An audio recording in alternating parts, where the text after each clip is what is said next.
नमस्कार, स्वराज एक्सप्रेस के खास प्रोग्राम जनता मांगे जवाब में आपका स्वागत है। मैं हूं आपके साथ एसपी त्रिपाठी।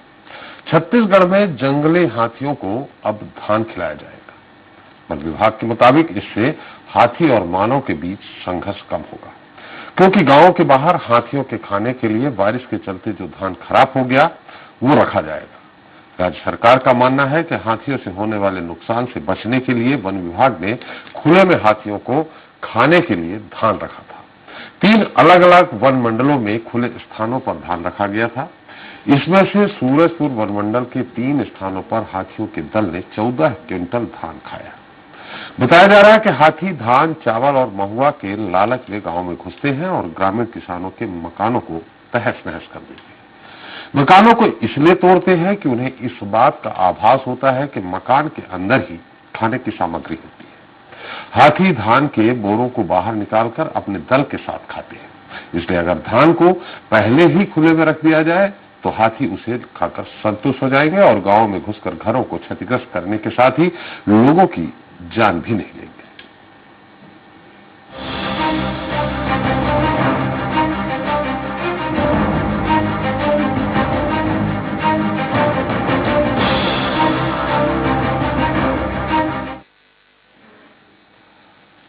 तो छत्तीसगढ़ में मानव हाथी के बीच के द्वंद्व को रोकने के लिए वन विभाग ने एक अनूठी योजना बनाई है, मगर योजना अपने प्रयोग काल में ही विवादों से घिर गई है, क्योंकि इस योजना को लेकर तरह तरह के सवाल खड़े किए जा रहे हैं।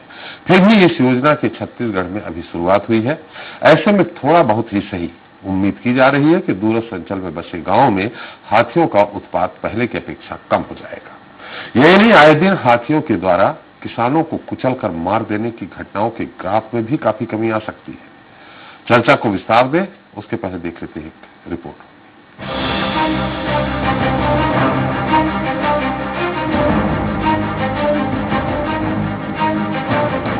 छत्तीसगढ़ के हाथी अब धान खाएंगे और उन्हें धान खिलाने की जिम्मेदारी है राज्य सरकार के वन विभाग की। इस मामले में यह तर्क दिया गया है कि हाथी मानव द्वंद्व रोकने के लिए वन विभाग गांवों के बाहर हाथियों के खाने के लिए धान रखेगा। इसके लिए वन विभाग बड़ी मात्रा में खाद्य विभाग से धान ले रहा है और मामले में सरकार मानती है कि हाथी धान खाकर शांत हो जाएंगे और वो मानव आबादी की ओर नहीं बढ़ेंगे। वहीं अब धान के कटोरे छत्तीसगढ़ में जंगल और अब इंसानी बस्तियों की ओर घूम रहे गजराज को शांत करने के लिए वन विभाग धान खिला रहा है। भूपेश सरकार के प्रवक्ता और वन मंत्री मोहम्मद अकबर का कहना है कि इंसानी बस्तियों में हाथी से होने वाले नुकसान से बचने के लिए सरकार ये योजना प्रयोग के तौर पर लाई है और धान के बोरों को वहां पर रख दिया जाए ताकि हाथी आए और यदि उनको खाने का मिल जाएगा तो फिर मकानों को क्षतिग्रस्त नहीं करेंगे। ये एक प्रयोग है। 14 क्विंटल धान खाया है, मतलब ये प्रयोग के तौर पर है। अनेक स्थानों पर रखे गए हैं। ये पहली बार है कि एक स्थान पर सफलता प्राप्त हुई। लेकिन वन्य जीव विशेषज्ञ सरकार के इस फैसले के पक्ष में नहीं है और विपक्ष तो इसे भ्रष्टाचार छुपाने की योजना बता रहा है। सरकार के मुताबिक छत्तीसगढ़ में इस समय 307 हाथी 16 दलों के साथ अलग अलग स्थानों में घूम रहे हैं। हालांकि सरकार ने हाथियों को जंगलों तक सीमित रखने के लिए लेमरू प्रोजेक्ट लाने की भी बात कही है, लेकिन अभी तक वो शुरू नहीं हो सका है। इस बीच भूपेश सरकार के द्वारा हाथियों को धान खिलाने के फैसले पर विवाद खड़ा हो गया है। हाथियों के लोग धान खिलाने का प्रावधान कर रहे हैं और ये वन प्राणी संरक्षण अधिनियम में ये स्पष्ट निर्देश है कि कोई भी व्यक्ति किसी भी वन्य प्राणी को कुछ भी चीज खिला नहीं सकता है। मान लीजिए कि वो धान खाना चालू कर देता है और उसका वो आदी हो जाता है, मानव हाथी द्वंद्व है वो और बढ़ेगा, क्योंकि जब वो आदी हो जाएगा तब वो गांव में ज्यादा आएगा। ये वन्य जीव संरक्षण अधिनियम के प्रावधानों के विरुद्ध भी होगा। सरगुजा, रायगढ़, कोरबा, सूरजपुर, महासमुंद, धमतरी, गरियाबंद, बालोद, बलरामपुर और कांकेर जैसे जिलों में ये समस्या सबसे गंभीर है। छत्तीसगढ़ में 2018, 2019 और 2020 में हाथी मानव द्वंद्व में 204 लोग और 45 हाथी मारे गए थे।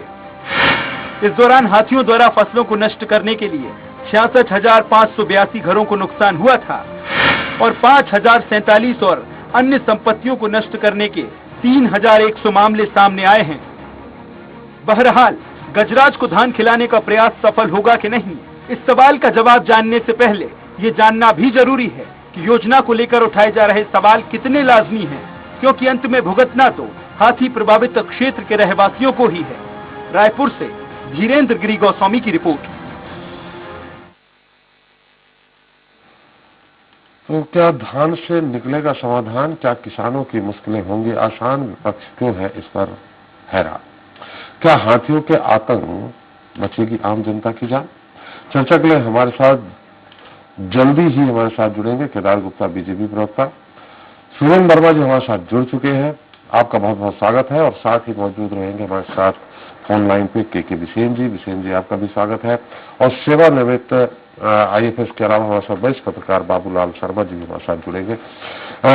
वर्मा जी, ये नई योजना जो बनी है, आपने इसको फलीभूत करने के लिए अच्छा सोचा है, इसमें कोई दो राय नहीं है। अभी तक इस तरह का प्रयोग नहीं हुआ है, लेकिन वन्य जीव विशेषज्ञ का ये कहना है कि आदत पड़ जाएगी। अभी वो कभी कभी गांव में आते हैं, सामान्य तौर पे जंगली जो फल है, पेड़ है, पत्ते हैं, उनको खा के हाथी जीवन यापन करते हैं अपने, हाथी उन्हीं को खाते हैं। कभी कभी गांव में अटैक करते हैं महुआ के लालच में, चावल के लालच में, धान के लालच में।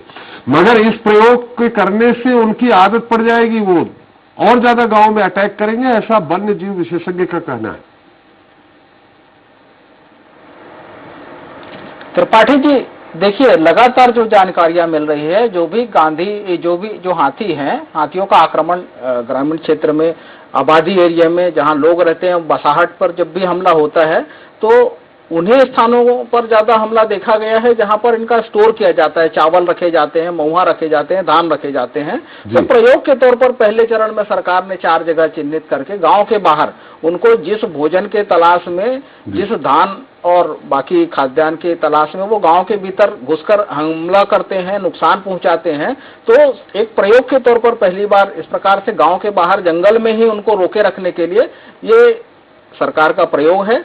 और पहले भी हमने देखा, ये केवल हाथियों के संदर्भ में नहीं, आपको याद होगा कि जो गंगरेल का बैक वाटर है, वहां भी ऊना कोना के आसपास के क्षेत्र में जब बंदर टापू में जो जलमग्न होने के बाद फंस गए थे, तो उनको भी केला वितरित किया जाता रहा और उसके बाद उनको रेस्क्यू करके बाहर निकाला गया। तो इस प्रकार से वन्य प्राणियों के संरक्षण में, देखिए त्रिपाठी जी, 1976 में 42वें संविधान संशोधन के बाद में ये वन और वन्य जीव जो हैं वो राज्य सूची से हटाकर समवर्ती सूची में रखे गए। उसके बाद से जो छत्तीसगढ़ में ये अभी की समस्या नहीं है, पिछले 20 सालों से लगातार इस प्रकार से हाथी मानव द्वंद्व देखने में आया है और सैकड़ों जानमाल की हानि हुई है और संपत्ति की तो बेहिसाब बर्बादी हुई है, नष्ट किए गए हैं। तो इसको रोकने के लिए सरकार जो है, जो भी उचित कदम है, क्योंकि अभी लेमरू रिजर्व का जो प्रोजेक्ट है वो अभी शुरुआती स्टेज पर है। 1995 वर्ग किलोमीटर का जो एरिया दिया गया है, बड़ी संख्या में 7वीं अनुसूची, 5वीं अनुसूची के क्षेत्र। जी वर्मा जी, थोड़ा सा हम आपको रोकेंगे, चूंकि आपने कहा है कि संशोधन हुआ था और जैसा कि हमें भी कुछ थोड़ी बहुत जानकारी है, संभवतः ये 1988-89 की बात है। सफेद हाथी के नाम से मैंने भी उसमें कुछ वर्क किया था 88-89 में, तब से इनका आतंक फैल रहा। हमारे साथ है वन्य जीव विशेषज्ञ रिटायर्ड IAS अधिकारी बिसेन साहब हैं, उनसे पूछ लेते हैं। आप भी सुन लीजिए कि वो क्या कहते हैं। बिसेन साहब, मेरी आवाज आ रही है आपको? आवाज आ रही है आपकी? बिसेन साहब, जिस तरह से राज्य सरकार छत्तीसगढ़ की ये प्रयोग करने जा रही है, प्रयोग कर लिया है, बल्कि उन्होंने जो धान, जिस तरफ से हाथी आते हैं, गांव में आतंक फैलाते हैं, 16 अलग अलग दलों में हाथी घूम रहे हैं, 300 से ऊपर हाथी है, तो उनके लिए उन्होंने कहा धान रख देंगे, धान खा के वो संतुष्ट हो जाएंगे और संतुष्ट हो जाएंगे तो गांव में अटैक नहीं करेंगे, ग्रामीण किसानों को नुकसान नहीं पहुंचाएंगे। आपको क्या लगता है? आपने कहा है कि इससे उनकी और आदत पड़ जाएगी। ये जो प्रयोग कर रहे हैं जी, ये प्रयोग बिल्कुल असफल रहेगा जी। नंबर 1, क्योंकि इस प्रकार का प्रयोग में जब CCF खरबूजा में था जी, तब मैंने किया था जी। और उसमें होता क्या है कि एक शब्द है कि धान, सब गांव में जाओ तो ये बोलते हैं कि धान खाने आया। हाँ। फिर कहीं भी स्टाफ बोलता है सब कितने धान खा गया। ये धान शब्द से एक कंफ्यूजन हुआ जी, कि धान खाता है हाथी, उसके हरे पत्ते खाता है, तने को खाता है, इवन पोटरे तक को खाता है और ये जो कंसी होती है ना, जो कंसी होती है, जी। मैच्योर जो सीड होता है, ये उसका रुचिकर भोजन नहीं है जी। मतलब कि धान मैंने जो फल आ गया, फल से उससे पका हुआ। चावल निकालते हैं, धान होता है उससे चावल निकालते हैं, वो नहीं हाँ। खाता है। उसको खाता है परंतु रुचिकर भोजन नहीं है उसको। इन दिनों में जैसे बरसात में डाल रहे हैं, तो वनस्पति काफी है, चाहे जंगल हो चाहे खेत हो, तो उसके तरफ मैं देखता तक नहीं। मैंने प्रयोग कर चुका था, नहीं खाया था। ये गर्मी के दिन में जरूर जब वनस्पतियां जब खत्म हो जाती है, दिखती नहीं, तो ये गोदामों में जरूर पहुंचते हैं हाथी और माने प्रयास करते हैं उसका खाने का, परंतु उनको जो सूंड होती है सेंसिटिव होती है, इस सेंसिटिव सूंड में चुभने के कारण ये उसको पसंद नहीं करता, बगरा करके जल देता है। ये मेरा माने अनुभव है, क्योंकि 6 साल में हाथी पे हूँ। नंबर 1 ये तो हुआ वस्तु स्थिति कि धान खाता है, में धान के पौधे खाता है, पोटरे तक को, ये सबसे खाता है। और ये जो कुछ है इनमें रुचिकर भोजन नहीं है, नंबर 1। दूसरा, ये जो डाल रहे हैं माने धान जी, ये धान जब डलेगा तो इनका कहना है कि हम सड़ा वाला नहीं डाल रहे हैं, हम सादा डाल रहे हैं। बरसात का दिन है, 4 दिन 5 दिन में ये तो रोटन चालू हो जाएगा, माने सड़ने लगेगा। ये तो सब जानते हैं ना, कॉमन सेंस है जी। तो ऐसा जब भोजन को बाय द वे उसने खा लिया जी, क्योंकि सड़ने के बाद में थोड़ा सा उसकी जो चुभने वाला है वो कम होगा, खा लिया, तो इससे बैक्टीरिया उसमें जो होंगे वो बैक्टीरिया होंगे, बैक्टीरिया इसके स्वास्थ्य के लिए हानिप्रद होंगे जी। दूसरा, ठीक है ना सर। तीसरा और मुद्दा बता दूं कि हाथी जो है आपके छत्तीसगढ़ में मात्र 350 से 400 के बीच में है, कोई बहुत बड़ी संख्या नहीं है। इसको मैनेज किया जा सकता है, प्रयोग पहले हो चुका है, मैनेज किए हैं। अब ये कहेंगे कि ये प्रयोग करेंगे कि हम हाथी को धान फेंकेंगे और वो जड़ माने फेंकने के बाद में यदि उसको बैक्टीरिया से कोई बीमारी हो गई किसी भी कारण से हाथी को, तब हाथी को बीमारी हो गई तो ये वन्य प्राणी संरक्षण 1972 की धारा 32 में बड़ा स्पष्ट लिखा है कि सेंचुरी एरियाज में ये इस टाइप की गतिविधि जो कि हार्मफुल हो एनिमल के लिए ये बैन है। अब ये कहेंगे कि भाई टेरिटोरियल एरिया में हम फेंक रहे हैं, हो सकते हैं। तो हाथी लॉन्ग रंजिंग एनिमल है, ये सेंचुरी में भी घूमता है और सेंचुरी के पास में लगे हुए वन क्षेत्र में घूमता है। तो यदि अधिनियम वाइज देखें, अधिनियम के आधार पे तो गलत है। यदि ये सोचे कि मैंने हम इसको खिला करके इसके टेस्ट को माने डाइवर्ट करेंगे तो गलत प्रयास है। हाथी का जो व्यवहार है और उसको लोगों को बताना पड़ेगा जहां पर प्रभावित लोग हैं। जैसे मैं रायपुर में हूँ, रायपुर में हाथी नहीं, यहाँ कितना प्रचार कुछ नहीं होता। रायपुर के पास में यदि बाय द वे सिरपुर है, लहंगर है, मान लीजिए, तो यहाँ पर अगर जाकर के मैं खुद जाकर के प्रचार करता हूँ कि हाथी का व्यवहार ऐसा होता है, उसके लिए हमको ये व्यवस्था करना चाहिए, तो गांव वालों को उनको जब जागरूक करेंगे तो वो प्रभावी कदम होता है। ये मेरा सिरपुर का लहंगर का प्रयोग सफल माने उसी आधार पर बिल्कुल। और उसी प्रकार सरगुजा में भी मेरे बहुत सारे मैंने जगह में गया। सरगुजा में आप जाएंगे ना तो कोई भी पत्रकार बता देगा, कोई भी गांव वाले बता देगा, जनप्रतिनिधि बता देंगे कि भाई उस समय में बहुत नियमित था, उसको इनको आगे बढ़ाना चाहिए था, साइंटिफिक था। बिल्कुल बिशन साहब, आपने सारी जानकारी दी। चूंकि सत्ता पक्ष के लोग भी सुन रहे हैं, विपक्ष के लोग भी सुन रहे हैं, वरिष्ठ पत्रकार भी सुन रहे हैं, हम उनकी जान लेते हैं। बहुत बहुत धन्यवाद आपकी सारी जानकारी देने के लिए। वर्मा जी, आपने सुन लिया होगा बिशन साहब की बात को। अब संक्षेप में हम जानना चाहेंगे। जी त्रिपाठी जी, बिसेन साहब का अनुभव बहुत महत्वपूर्ण है। उन्होंने यह भी कहा कि गर्मी के समय में यह देखा गया है कि गोदामों में हमला करते हैं हाथी, भले ही उनका रुचिकर भोजन न हो, लेकिन इस प्रकार से धान और गेहूं के लालच में कोटानों में, खलिहानों में हाथियों का हमला लगातार होते रहा है। मूल बात जो है 2005 से देखिए त्रिपाठी जी, जो हाथियों का इस प्रकार का हाथी मानव द्वंद्व है, 2005 में पहली बार छत्तीसगढ़ में इस दिशा में चर्चा हुई, पहली बार संकल्प पारित किया गया, क्योंकि ये संवर्ती सूची का विषय है केंद्र को भेजा गया था, 2007 में सहमति भी मिल गई थी, लेकिन 2018 तक जो है केवल 450 वर्ग किलोमीटर का अभ्यारण्य, हाथी अभ्यारण्य बनाना था, उस पर कोई चर्चा नहीं की गई। कोई मतलब निर्णय, नोटिफिकेशन जो होना था वो 2007 में केंद्र की सहमति के बावजूद भी नहीं हुआ, बल्कि 20 जुलाई 2019 को तो रमन सिंह सरकार के दौरान इनके जो वन सचिव थे उन्होंने नया अभ्यारण्य बनाने से इनकार कर दिया था। उसके बाद जब जयराम रमेश जी तत्कालीन मंत्री थे यूपीए सरकार ने, उन्होंने 7 जगह को चिन्हित करके अत्यधिक महत्व के जैव विविधता का क्षेत्र घोषित किया, जिसमें हसदेव अरण्य और तमोर पिंगला का एरिया शामिल था। वर्मा जी, अपनी चर्चा लगातार हम तो हो रही है कि हाथी प्रोजेक्ट के लिए क्या किया गया, क्या नहीं किया गया, चर्चा इस बात को लेके हो रही है। जब तक जो नया प्रयोग मेरा विनम्र निवेदन है, मेरा जी नया प्रयोग है जो, वो कितना सफल रहेगा, कितना असफल रहेगा, मेरा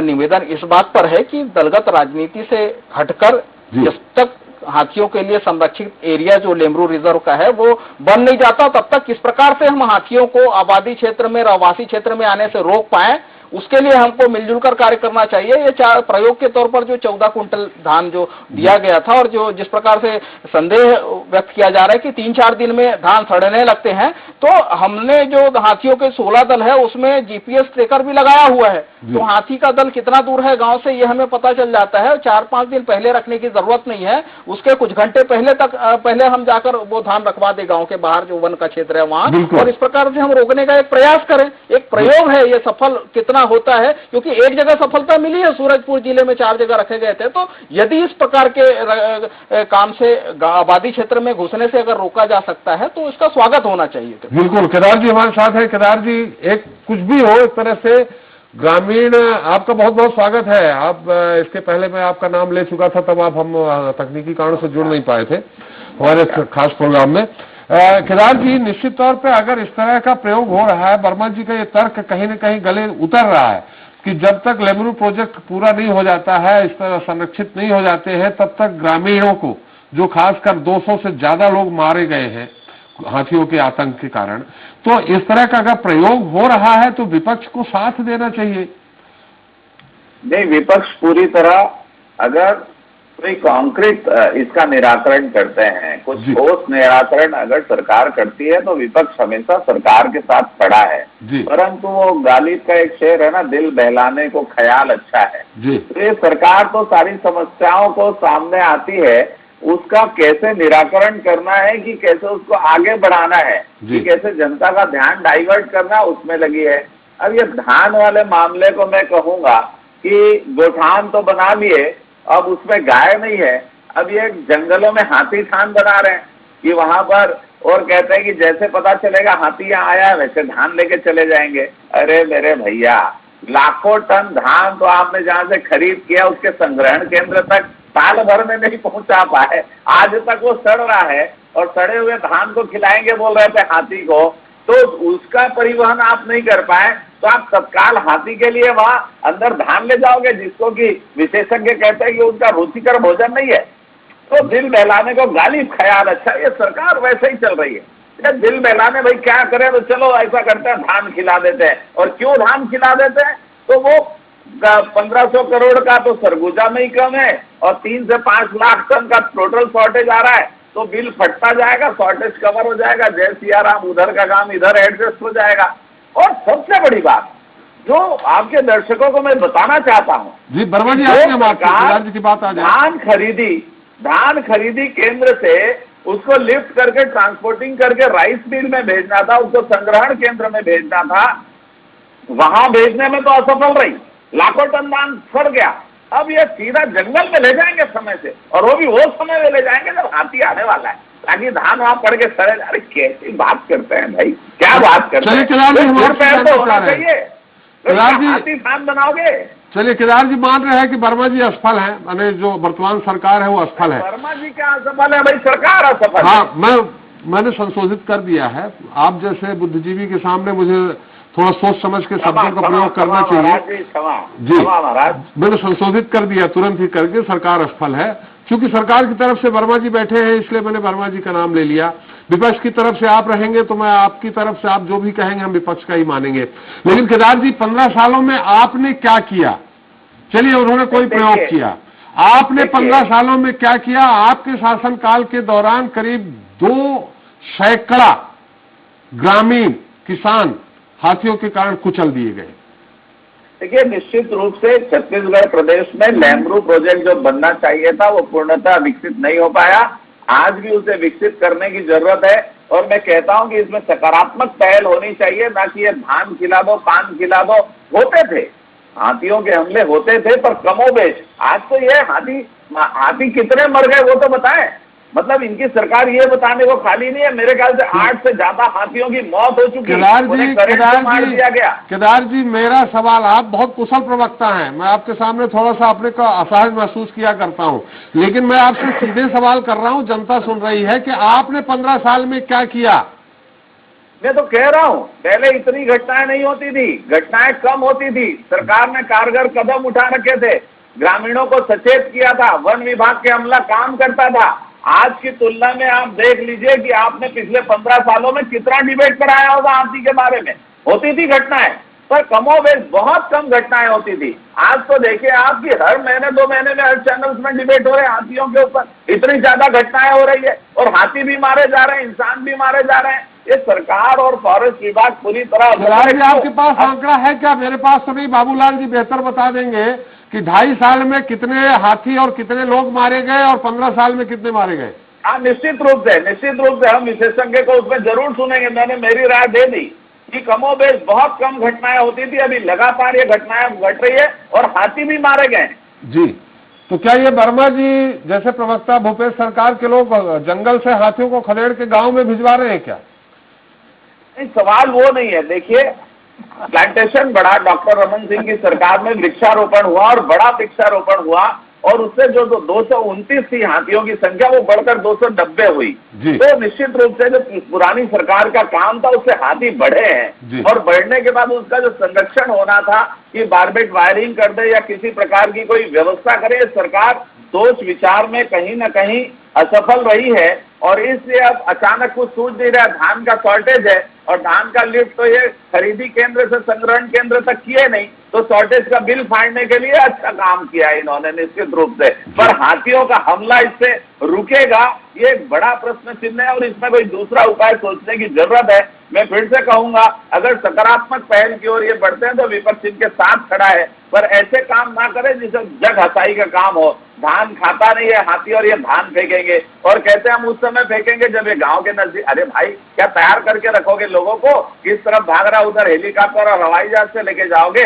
तो निश्चित रूप से ये जो बात कह रहे हैं मुझे नहीं लगता कि ये सार्थक बात है और ये विश्वसनीय कि इस पे विश्वास किया जाना चाहिए।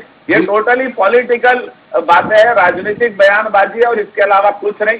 ये समस्या का समाधान ढूंढने में ये लोग बिल्कुल असफल साबित हो रहे हैं। बिल्कुल वर्मा जी, आपके पास आएंगे। 15 साल में जो समाधान नहीं हो सका 2.5 साल में आपने क्यों किया, ये आपका बड़ा अपराध है। लेकिन उसके पहले बाबूलाल जी से ले लेते हैं। बाबूलाल जी, निश्चित तौर पे ये एक बड़ा मुद्दा है। केदार जी जो कह रहे हैं वो भी अपने आप में कि जब हाथी हमला करता है जीपीएस कुछ भी लगा के रखो, कैसे आप वहां तक पहुंचाओगे।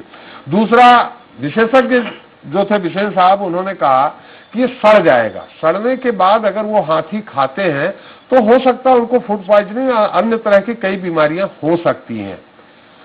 वर्मा जी कह रहे हैं, हमारे स्वयं वर्मा जी, कि निश्चित तौर पे कुछ तो प्रयोग हो सकता है, लेमरू प्रोजेक्ट पूरा करने तक हो सकता है इस प्रयोग के मार्फत गांव तक हाथी ना पहुंचे। प्रयोग तो आदमी करता है, सफल होता है या असफल होता है, ये बात की बात होती है, ये भविष्य के गर्त में समाहित रहता है। बाबूलाल जी, देखिए, विशेन साहब ने सारी तकनीकी जानकारियां दी जो मैं समझता हूँ कि बहुत विशाल रूप से दिया उन्होंने, विस्तृत रूप से जी। ये देखिए, समस्या जो है वो किसी एक सरकार की नहीं है, ये रमन सरकार के समय से शुरू हुई है और आज तक चल रही है और अब और बढ़ रही है। ये समस्या ये है, आप ये समस्या से जहाँ तक आप ज्यादा बेहतर बताएंगे, ये समस्या मुझे लगता है 1990 के आसपास से हम भी एक कवरेज करने गए थे, मैंने उसको छापा, सफेद हाथी के नाम से एक स्टोरी मैंने भी छापी थी। 90 के आसपास के बाद से ये घटना शुरू हो गई।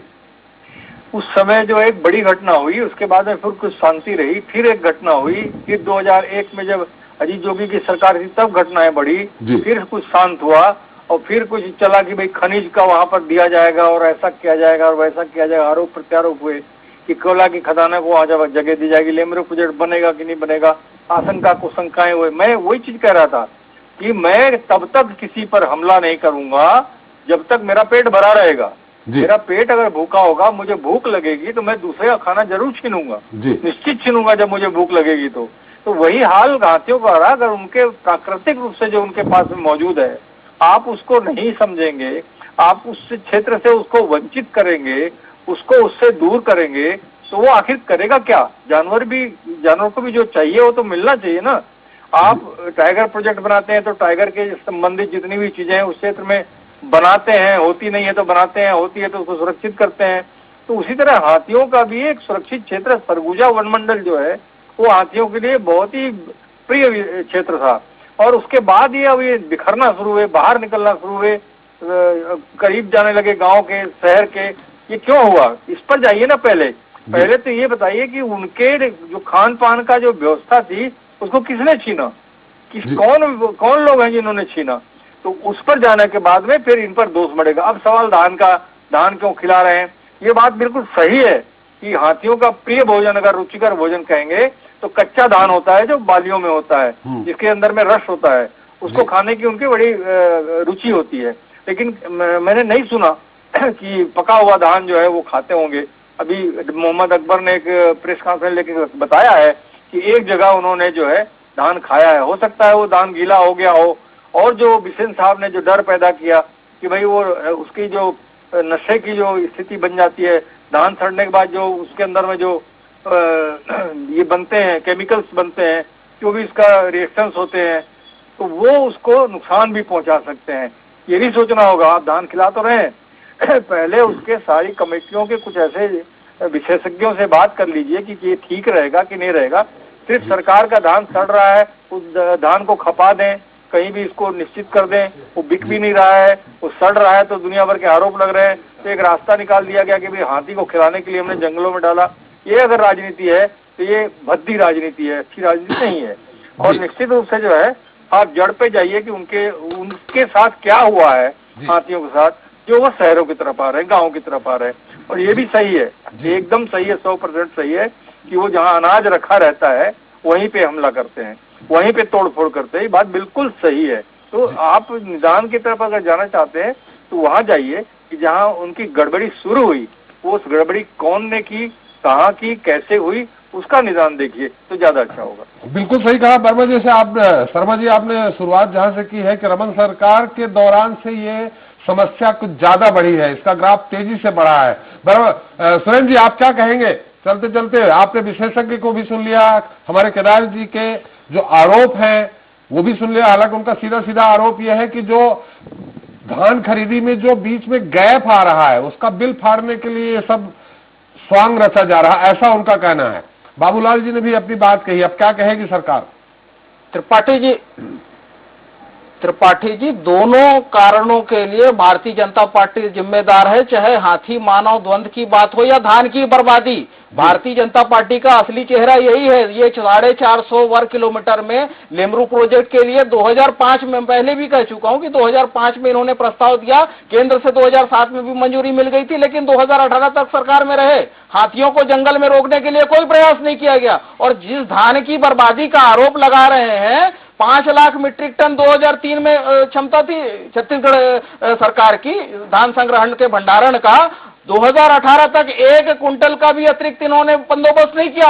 हमने तो धान को बचाने के लिए तो आरोप लगा रहे हैं, आगे आने वाले समय में करेंगे। जो केदार जी यही तो आरोप लगा रहे हैं कि आपने बिल्कुल नहीं, वो खड़े हुए धान नहीं पहुंचा पाए। वो बिल्कुल, ये पूरी तरह से निराधार आरोप है। इसी प्रकार से भारतीय जनता पार्टी के नेताओं के बरगलाने के कारण जो केंद्र की, सुन लीजिए केदार जी, सुन लीजिए, ये भारतीय जनता पार्टी का राजनीतिक पाखंड है, किसान विरोधी चेहरा है। 60 लाख मीट्रिक टन समझ में आ गया क्यों 24 लाख टन कर दिया गया?